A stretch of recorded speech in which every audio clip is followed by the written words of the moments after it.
Abos naman pa farm na. Ayun ka na yun. Niluto naman lahat. Ganyan ulit.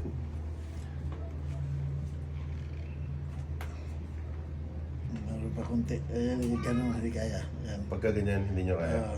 Okay. Ito. Ayan. Matagal na, ano ka na yata ito kasi matagal na eh. Ito lang.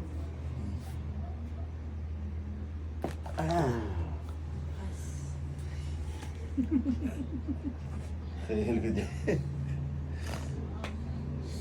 Diabetic kayo? Ha? Diabetic ka? Hindi, ewan ko, hindi. Hindi naman masakit. Konti lang. Tama lang. Sarap ba? Sarap. Nakaginawa ka na? Taas niya pa. Nakawit. Sumakit na. Nangina pa.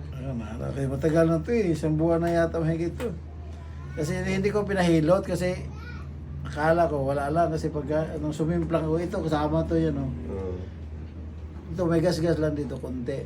Eh, wala namang Ito tumama. Gumanong kasi yung impact niya. So, siguro. Ito kinabukasan na isang linggo wala namang sakit na nangyari na. Pagkatag mga 3 linggo na doon na paggabi sakit na parang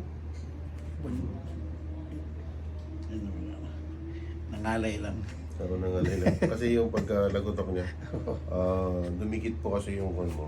Kasi matagal na ito. Dumikit. Yung joints mo, dumikit na ganyan. Mm. Ngayon, nung ginanong ko pumutok, nagiwalay silang ganyan. So, Naging medyo normal masakit na. pa. Kasi dikit na ganun eh. Kaya pag tinatas mo ganun, Sakit. masakit. So ngayon, nung gumanon, Pumasok ko sa dati. bumalik na. Ayan, oh. Ngayon, nangangalay lang pero wala na yan. Ikaw na, ikaw. Taas na. niyo. Oh, thank you. Taas niyo pa. Ayan, hindi na gano'ng masakit. Kung Hindi na ano gano'ng lang masakit. yan. Pero masarap Hindi yung bago. pagkalagotok. Oo. Ginawa na. So, parang nabunutan ng kan. Sakit pag gabi, pag malamigan, magbuli ko sakit. Hindi ko mapili yata. Pagka ganun po, pag malamig yung pakiramdam nyo, lagyan nyo lang ng BB oil kung nasaan pa yung masakit. Ah, Kaya at ko. ito naman eh. Okay po.